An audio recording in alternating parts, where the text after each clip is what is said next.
किसी भी धार्मिक कृत्य करते हैं, कोई भी धार्मिक कृत्य करते हैं, इसका मतलब चाहे आप किसी मंदिर में जाकर के किसी मूर्ति की पूजा करते हैं, घर में ही मंदिर बना करके पूजा करते हैं, सत्संग में जाते हैं, जीवन में इसका क्या लाभ होना चाहिए।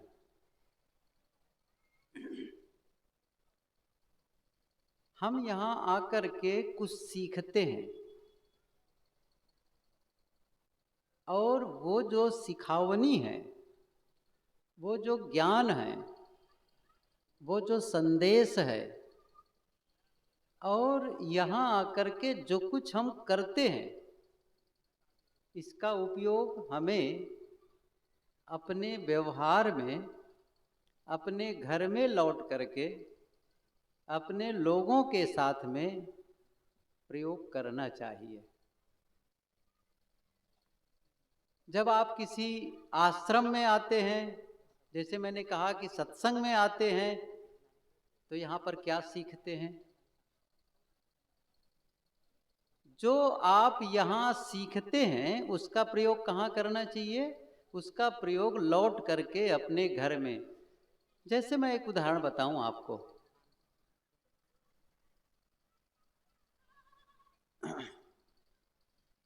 आप लोग काम करके लौटते हैं, काम करके मतलब इसको मैं दूसरे ढंग से कहूं, कमा करके लौटते हैं, अर्थात जैसे कि तनख्वाह लेकर के आते हैं। कोई दुकान से पैसा कमा करके आया, या खेती में से कुछ फसल बेच करके पैसा लाया, नौकरी करने वाला तनख्वाह मिलने पर पैसा लाया, कोई मजदूर मजदूरी करके पैसा लाया। कहीं से भी जब आप घर कमा के लौटते हैं तो क्या करते हैं? उसको, उस पैसे को आप बांटते हैं। किस रूप में बांटते हैं? जैसे कोई तनख्वाह लेकर के, पैसा लेकर के घर आया तो पत्नी को देता है और कहता है कि लो जी, तुम ये रुपये ले लो अपनी गृहस्थी के लिए, घर के जो खर्चा है, चाहे वो चावल दाल आटा सब्जी जो भी आपको लगता है उसके लिए, और भी कुछ ज़रूरत की चीज़ें होती है उन सबको लाने के लिए पैसा तुम रखो। बच्चों को पैसा देता है कि लो तुम भी अपने स्कूल का फीस जमा करना, कापी पुस्तक ले लेना। तो बच्चों को बांटा। दरवाजे पर कहीं भिखारी आ गए तो उसको कहता लो तू भी 10 रुपये, जाओ कुछ खा पी लेना। क्यों ऐसा कर रहा है? क्योंकि कमा के लाया है, वो बांट रहा है। ये क्या है? भौतिक संपत्ति है। जब आप इस प्रकार से साधना में आगे बढ़ते हैं, जैसे मैंने कहा ना, चाहे सत्संग हो, चाहे मंदिर में जाकर के कर, या अकेले में बैठ करके आपने ध्यान किया, चिंतन किया, स्वाध्याय किया, कुछ भी आप करते हैं जिसको आप मानते हैं कि थोड़ा मेरे आध्यात्मिक कमाई है, तो जो आप कमाई करते हैं, जो आध्यात्मिक संपत्ति इकट्ठी करते हैं, उसको भी बांटें, उसको भी लोगों में वितरित करें। जैसे यहाँ आते हैं, जब यहाँ आते हैं संतों के बीच में तो क्या करते हैं? झुक करके पैर छूते हैं, है ना? कुछ लोग तो इतने भावुक होते हैं कि अपने माथे को संतों के पैर पर रख देते हैं। उनके मन की भाव होता है कि जैसे दंडवत का सिस्टम होता है, लेकिन बंदगी करने के पश्चात में पैर ही नहीं छूते। कुछ लोग ऐसे होते हैं जो अपने माथा को रख लेते हैं संतों के चरणों पर। ये क्या है? विनम्रता। आप मूर्ति के सामने जाते हैं, हाथ जोड़ करके सिर झुकाते हैं, किसका प्रतीक है? विनम्रता का। अब यह विनम्रता जो आपने यहाँ कमाया, अब इसका प्रयोग कहाँ करना चाहिए? घर में। अब कहाँ होना चाहिए? अपने घर वालों के साथ भी विनम्रता पूर्ण व्यवहार। उदाहरण क्या दिया था मैं? जब आप पैसे कमा करके लाते हैं तो बांटते हैं ना, घर वालों को बांट रहे हैं। ऐसे ही जब आपने साधना करके, सत्संग करके, जो आपने विनम्रता की संपत्ति इकट्ठी की, क्या करना है? उसको बांटना है। अपने बच्चों में, पत्नी में, पति में, साथ जो भी घर के सदस्य, जो भी आपके साथ में मिलेंगे लोग, सबके साथ बांटना है। अर्थात ये जो विनम्रता का प्रशिक्षण आपने लिया, या वहां आपने विनम्रता की कमाई की, अब उसको लोगों में बांटो, तभी तो फलीभूत है। जैसे यहां आए, आप अपने घर में क्या करते हैं? भोजन में बैठते हैं, भोजन का समय हो गया और आपकी जीवन साथी, गृहिणी, कोई भी घर का जो भोजन बनाता हो या बनाती हो, और उसने कहा भोजन का समय हो गया, आ जाओ भोजन के लिए।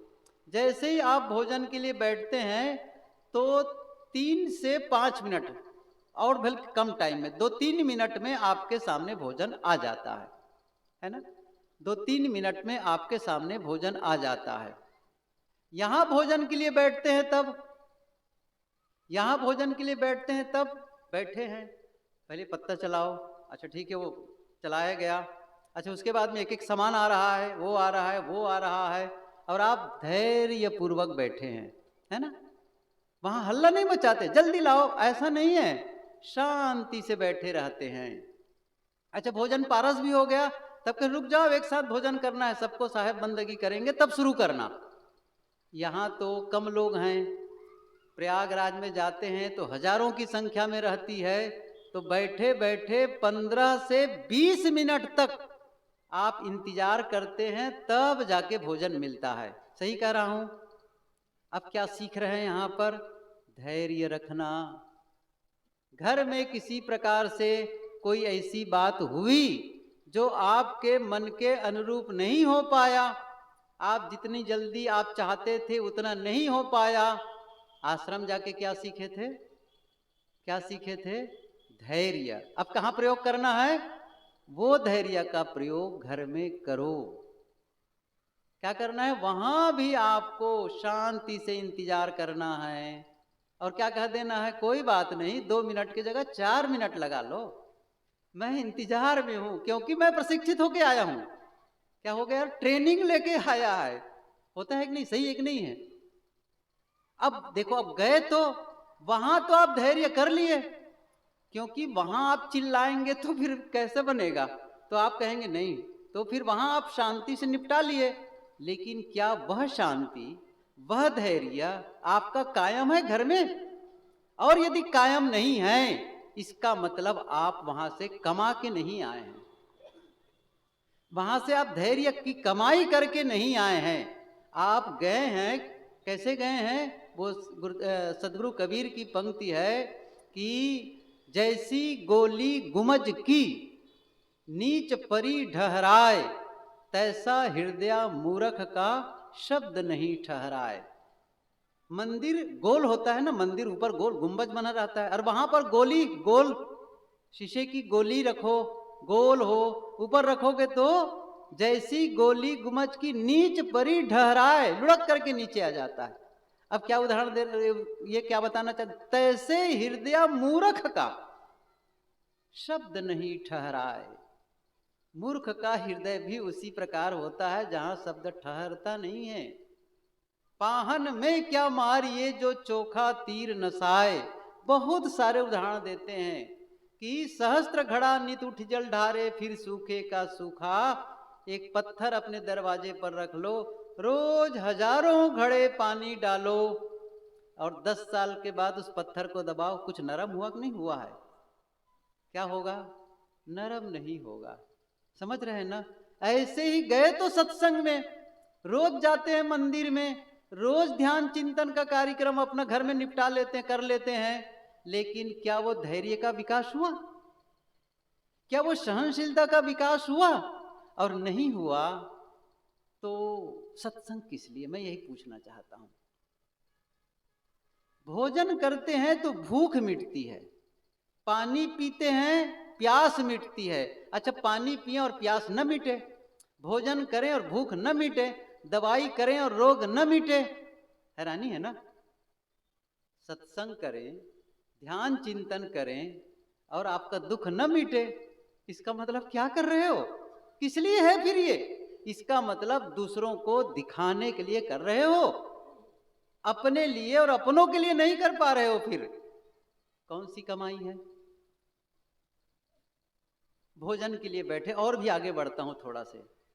भोजन के लिए बैठे, भोजन आ भी गया, भोजन चालू भी हो गया, लग रहा है सब्जी तो बिल्कुल फीकी फीकी लग रही है। होता है कि नहीं है? मनपसंद की सब्जी नहीं है, सब्जी पानी पानी है। न नमक ठिकाना, न मिर्च मसाला का तो नाम नहीं है, ऐसे उबाल के धर दिए हैं। अब क्या करेंगे? क्या वहां बनाने वाले रसोईया के पास चिल्लाएंगे या गला पकड़ के हिलाएंगे, कॉलर पकड़ के, कैसे भोजन बनाएं? कुछ नहीं बोलते हैं। क्या करते हैं? जो मिला स्वीकार, बिना कंप्लेन के। कौन सा प्रशिक्षण लेकर आए आप घर में? क्या प्रशिक्षण लेकर गए घर में? जो मिले, बिना कंप्लेन के, बिना शिकायत के मुझे ग्रहण कर लेना है। समझ गए मैं क्या कहना चाहता हूं? ये सीख करके आए। आप वहां जाते हैं तो विनम्रता सीख करके आते हैं, वहां जाते हैं कोमलता। कोई संत या कोई बड़े आपको किसी बात को लेकर के डांट दिए, होता है कि नहीं होता है? कभी कोई बात हुई, मतलब हो सकता है वहां की व्यवस्था के हिसाब से आपको पूरी जानकारी नहीं है, और किसी वहां के रहने वाले ने देखा कि आप गलती कर रहे हैं तो उसने कहा नहीं ऐसा नहीं करना चाहिए, वैसा करना चाहिए, क्या कर रहे हो, ऐसा उसने थोड़ा से तेज स्वर में कह दिया, तेज स्वर में। तो वो तेज स्वर को सुन करके भी आप कोई प्रतिक्रिया नहीं, मतलब उन्हें भी उसी इंटेंसिटी से, उसी तेजी में आप उत्तर नहीं देते हैं। क्या कहते हैं? हाँ हाँ गलती हो गई, ठीक है। समझ रहे हैं ना? ये आप सीख करके गए हैं। मतलब किसी की जोर की आवाज, कोई यदि मुझे इस प्रकार से भी बोले तब भी मुझे लौट करके मुझे इस प्रकार से गलत शब्दों का प्रयोग नहीं करना है। अब ये जो सीख करके जा रहे हो उसको वहां भी प्रयोग करो घर में, और तभी इसका मतलब है। नहीं तो ये इतना बड़ा आयोजन, इतने सारे खर्च, आप लोग भी समय निकाल कर आते हैं, आप लोग भी धन देते हैं, मैं सच बताऊं उसका कोई मूल्य नहीं रह जाएगा। ऐसा लगेगा मनोरंजन करने आए थे, जैसे कोई थिएटर में चला जाता है 3 घंटे के लिए सिनेमा हॉल में, और मजा आ गया सिनेमा देख करके, ऐसे ही 3 घंटे सत्संग करके लौटे, मजा आ गया। कहाँ है वो मजा? मजा आता है तो मजा चला जाता है। और मैंने शुरू दिन कहा था, जो ज्ञान आप श्रवण करें वह आपके जीवन का हिस्सा बन जाए। धर्म कोई टोपी है जो आप गए मंदिर में तो टोपी लगा ले, मंदिर से निकले तो बाहर निकाल लिए टोपी को? धर्म टोपी नहीं है, धर्म चमड़ी की तरह है जो आप में चिपक जाए। और सच बताओ ना, धर्म कहीं बाहर है नहीं है। आप क्या मानते मंदिर में धर्म है? क्या किसी तीर्थ में धर्म है? किसी सत्संग स्थल में धर्म है? किसी आश्रम में धर्म छिपा बैठा है? धर्म सबके दिल में है। उस धर्म का उद्घाटन, उस पवित्रता का उद्घाटन, ये केवल यहां जो बातें होती हैं वो उद्घाटन के लिए। मैं कितनी बार ये उदाहरण दिया करता हूं, कहीं देरी हो जाएगा तो फिर मुझे संकेत कर देना, मैं तुरंत बंद कर दूंगा।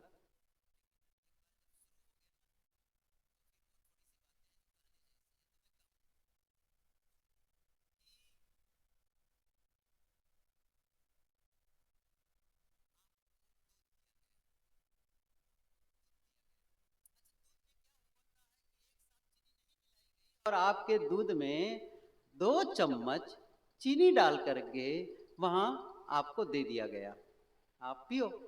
अच्छा, चीनी का स्वभाव क्या है? दूध की तली में, उस बर्तन गिलास के तली में जाकर के चीनी बैठ जाती है, शक्कर बैठ जाती है ना, चम्मच भी दी है। लेकिन आपने क्या किया? दूध जब मिला तो ऊपर से आप पीना शुरू कर दिए, और पीते पीते पीते पीते क्या हो गया, जब पूरा फीका वाला दूध पी लिए, अंतिम में पता चला इसमें क्या था। सही है कि नहीं है? संत लोग क्या करते हैं, चम्मच, समझ रहे, और उस चम्मच को लेकर के जब उस चीनी को ऐसा घोल दिए तो क्या हो गया, वो पूरी तरह से जो चीनी है पूरे दूध में ओतप्रोत हो गया, पूरा दूध मिठास से भर गया। बस यही काम है। वो जो ज्ञान है, वो जो सद्गुण है, सबके भीतर वो तली में बैठी हुई है। संत जन सत्संग के माध्यम से वो चम्मच का काम करते हैं, हिला देते हैं, और आपका जीवन मिठास से भर जाता है। बट ये होना चाहिए, नहीं तो क्या हुआ, हम नहीं हिलाएंगे, हम अपनी बातों अपने ढंग से जीते रहेंगे, नहीं बनेगा परिवर्तन। आप समझो, परिवर्तन, परिवर्तन का क्या मतलब है, जीवन जैसा है वैसे ही जीते रहेंगे तो क्या होगा, हमें परिणाम भी वही मिलेगा जो अब तक मिलते आया है। यदि हम भिन्न परिणाम चाहते हैं, अलग परिणाम चाहते हैं, तब हमें अपने क्रियाकलापों को बदलना होगा। एक्शन चेंज, समझ रहे ना, अपने विचारों में परिवर्तन लाना पड़ेगा, शब्दों में परिवर्तन लाना पड़ेगा, अपने क्रियाकलापों में परिवर्तन लाना पड़ेगा, तभी रिजल्ट बदलेगा, नहीं तो रिजल्ट नहीं बदलेगा। फिर अभी आज दुखी हैं, आज अशांत हैं, आज लड़ाई झगड़े वाली आपके पारिवारिक स्थिति है, चाहे पति पत्नी हो, भाई भाई हो, कलह है, कमाल की बातें हैं। शादी होती है, एक दूसरे को बस थोड़े दिन में समझ लेना चाहिए।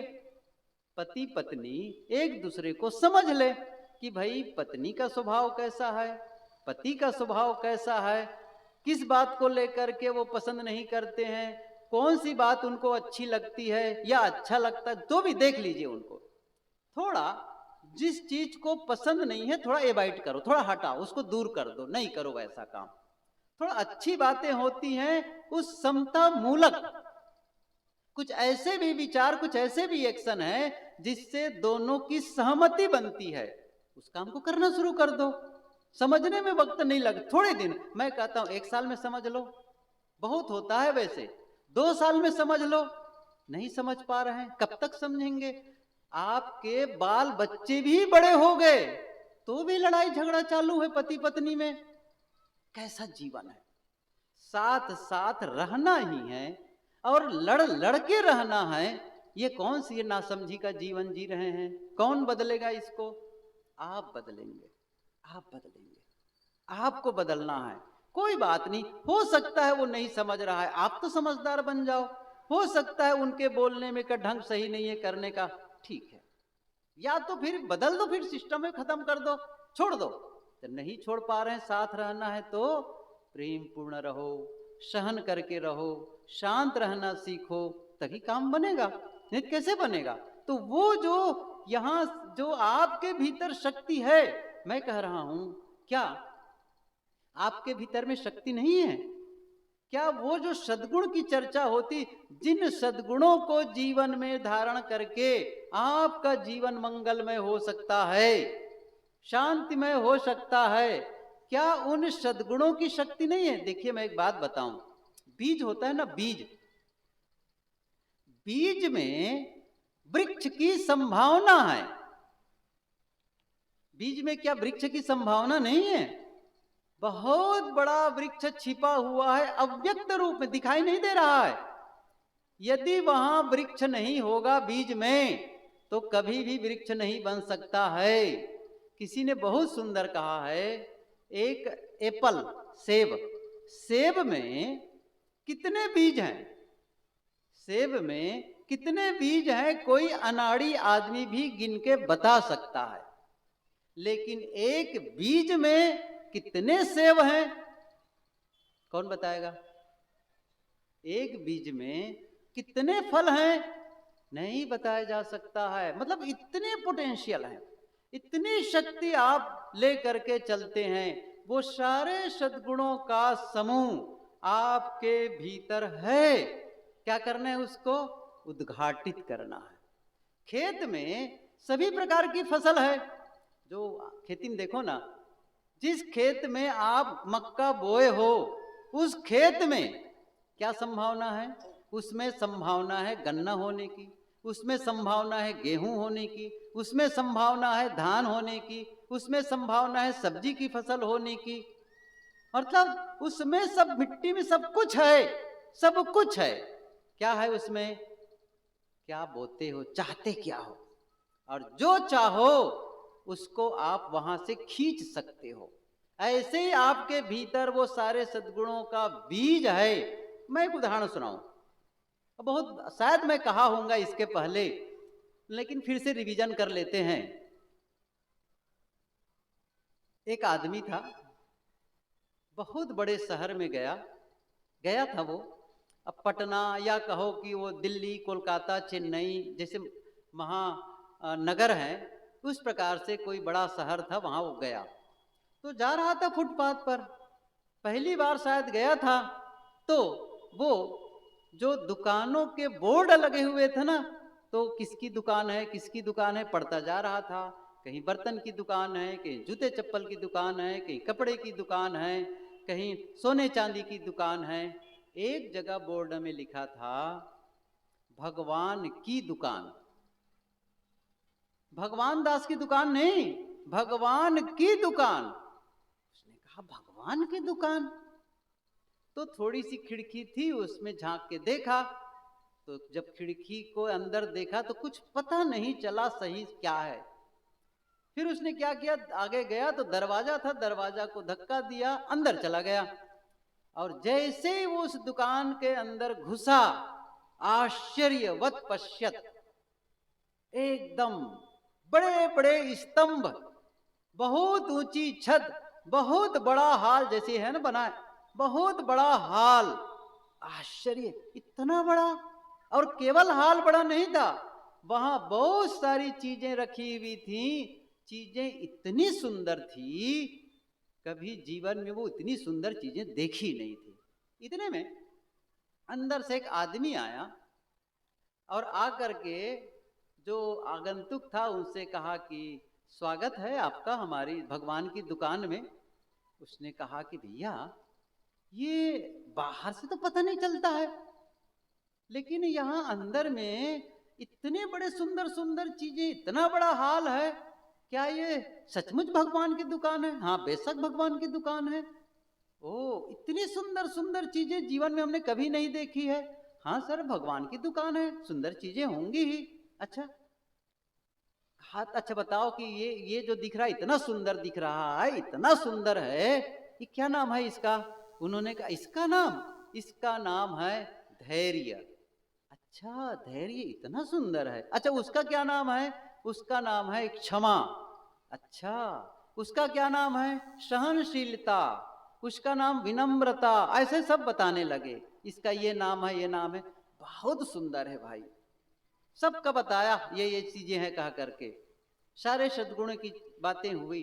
फिर उसके मन में हुआ, अच्छा ये बताओ, क्या ये जो चीजें सुंदर सुंदर दिख रही हैं, ये बिकती भी है? हाँ बिकती है। अच्छा, बिकती हैं, और बिकती ही नहीं है, फ्री में मिलती है। वाह! अब उसके मन में थोड़ा लालच आया। क्या कहते हैं, अच्छा एक बताओ, एक से ज्यादा भी मिलती है? हाँ, एक से ज्यादा भी मिलती है। अब वो काउंट करने लगा, मेरे घर में कितने लोग हैं, मेरे मित्र में कैसे कि जिनको मुझे गिफ्ट करना चाहिए। काउंट किया और क्या कहता है, एक काम करो, ये जितनी अच्छी अच्छी सुंदर चीजें दिख रही ना, इसके आप 16 पैक कर दो मुझे। क्या करो? 16 पैक कर दो, मैं इसे उन लोगों के पास ले जाकर गिफ्ट, इतनी सुंदर चीजें कभी जीवन में नहीं देखी हैं, वो मैं गिफ्ट में दूंगा उनको। उसने कहा ठीक है साहब बैठिए, अभी आया आपके पैक ऑर्डर का तैयार करके लाया। 10 मिनट के बाद वो आदमी भीतर का जो दुकान वाला था वो आया, इतना बड़ा डिब्बा लेकर के आया, इतना बड़ा, और कहा साहब आपका ऑर्डर तैयार है। ऑर्डर तैयार है? हाँ हाँ, बस इसमें है सब। कमाल की बात है, इतनी बड़ी चीज और इतने सारे हैं, वो भी 16 और कैसे इसके अंदर आ गए? वो जो बात कही ना, ये सुनने जैसी है।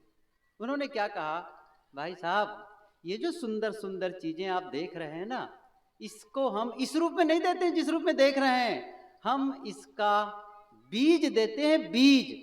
अब इस बीज को ले जा करके आपको बोना है, सींचना है और इसे विकसित करना है, तभी इसकी सुंदरता दिखाएगी, तभी इसका लाभ आपको मिलने वाला है।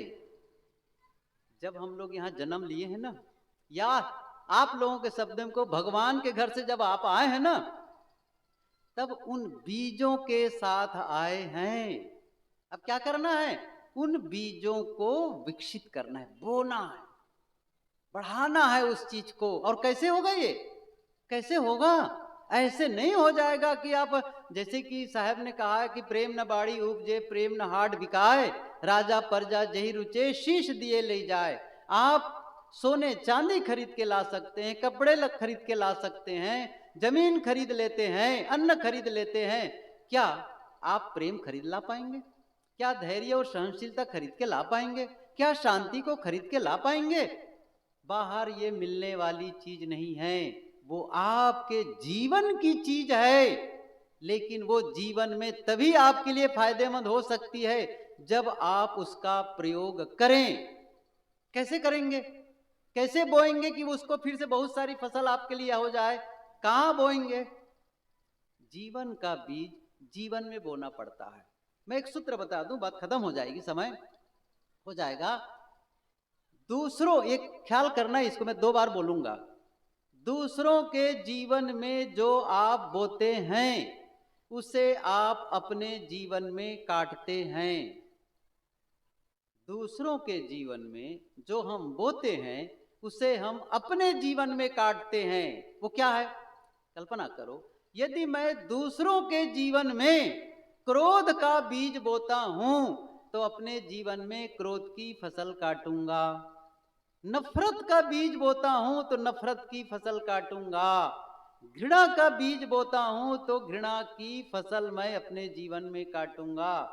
प्रेम का बीज बोता हूं, दूसरों का मतलब समझ रहे मैं क्या कह रहा हूं? दूसरों का मतलब आपसे अलग, अर्थात वो पत्नी हो सकती है, पति हो सकते हैं, सास हो सकती है, ससुर हो सकते हैं, भाई हो सकते हैं, एनीबॉडी, कोई भी, या आपके मित्र हो सकते हैं, या आपके ग्राहक हो सकते हैं, कोई भी। क्या बोल रहे हो? क्रोध जो आप भेजते हैं, आपके द्वारा जो भी निकलेगा, वो शब्दों के रूप में, विचारों के रूप में, भावनाओं के रूप में, क्रिया के रूप में, वो सब लौट करके आने वाला है। उसकी फसल, ये नियम, ये सब हो ही नहीं सकता है कि आप किसी के जीवन में नफरत बो और वहां से आपको प्रेम मिले। ऐसा नहीं होगा।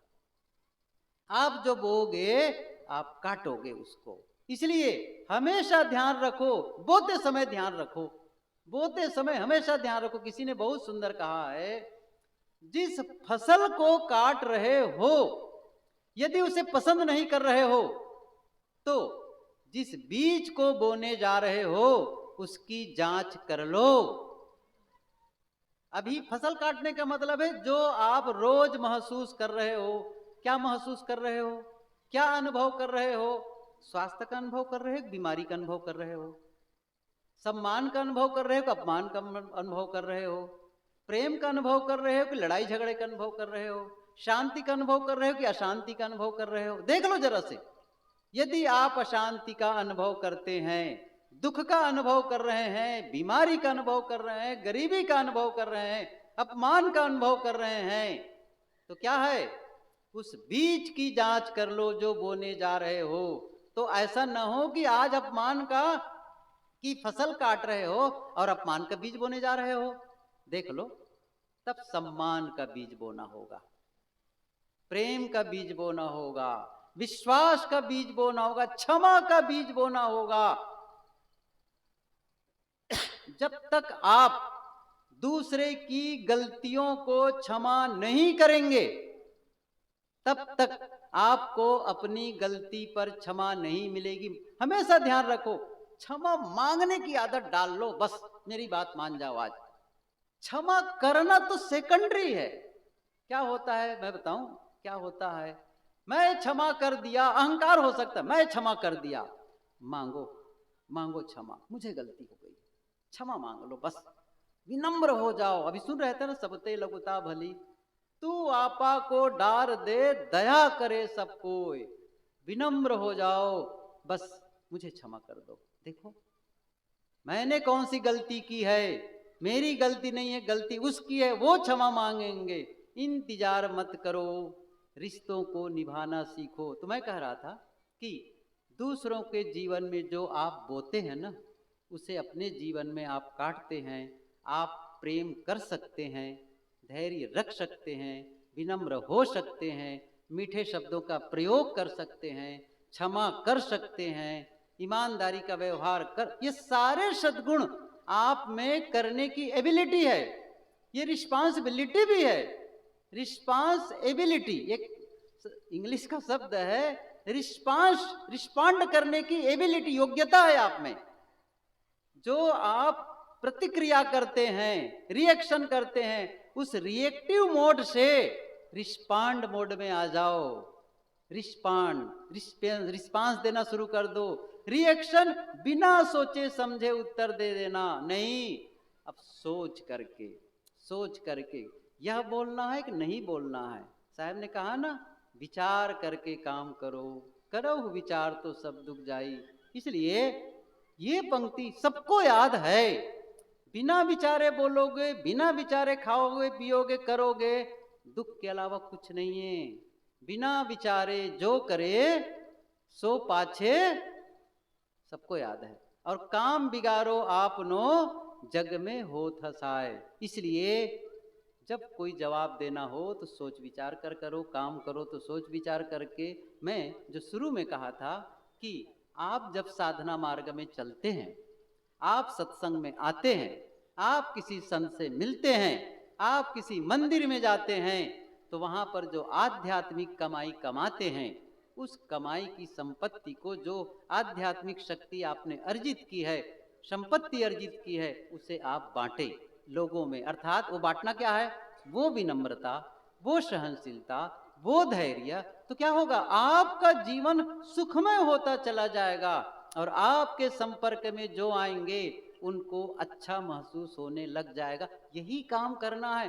बाकी तुम राम राम भजते हो, कृष्ण कृष्ण भजते हो, कबीर कबीर सतनाम भजते हो, डजंट मैटर, इससे कुछ नहीं होने वाला है।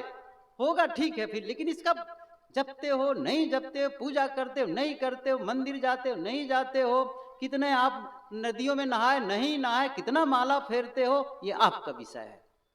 लेकिन जीवन का विषय, जिससे जीवन बदले, वो सबको करना पड़ेगा। और वो नहीं, ईश्वर मानते हो मानो, न मानते हो न मानो, मेरा कोई आग्रह नहीं है। आप समझो वो ईश्वर कहीं बाहर बैठा है, वो सत्य कहीं बाहर है, सबके दिल में है, कहीं बाहर नहीं है। यदि वहीं हम गड़बड़ गंदगी फैला करके रखेंगे, कहाँ शांत रह पाएंगे? भीतर की पवित्रता के समान, भीतर की निर्मलता के समान, भीतर की शांति के समान कोई धर्म नहीं है। कोई धर्म, सदा धर्म जाके हृदय बसी, राम कसौटी कसते ही रही। साहब ने कहा वो धर्म हृदय में बसता है। इसलिए उस धर्म में जीना है, तभी हमारा जीवन सुखमय होगा, शांतिमय होगा। बहुत ही शालीनता से और प्रेम से सुनते रहे इस उजड़ी हुई सभा में।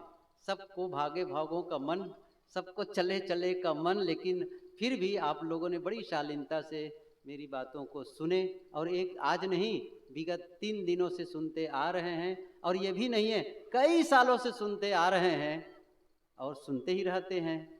मैं आप सबके प्रति धन्यवाद ज्ञापित करता हूँ। आप सबको साहेब बंदगी, साहेब बंदगी। बोलिए सदगुरु देव की जय। हमें उम्मीद है कि अभी कोई भागेगा नहीं।